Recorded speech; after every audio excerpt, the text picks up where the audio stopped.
Hello food lovers, ఇది నా first YouTube cooking channel. Please video చూసి సబ్స్క్రైబ్ చేసుకొని సపోర్ట్ చేయండి.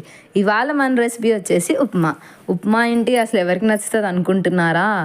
మన ఇంట్లో పెళ్ళైనా పండగైనా అన్నింటికి మనం చేసుకునేది ఉప్మానే. సో అన్నీ వేసి చేసుకుంటే అది చాలా బాగుంటుంది. ఎలా చేయాలో మనం చూసేద్దాం. ప్లీజ్ వీడియో మొత్తం చూడండి పూర్తిగా. ఇప్పుడు ఒక కడాయి పెట్టుకొని అది బాగా వేడైన తర్వాత ఒక 1/2 కేజీ రవ్వ వేసుకొని బాగా వేయించుకోవాలి. వేయించకుండా ఉప్మా చేస్తే మాత్రం అస్సలు బాగుండదు.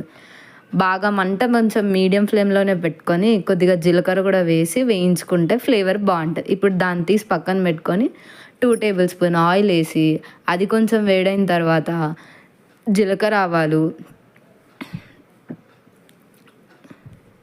అది చిట్పట్లాడుతుంటే శనగపప్పు, మినప్పప్పు అది ఫ్రై అయిన తర్వాత కాజు కూడా ఫ్రై అయిపోయిన తర్వాత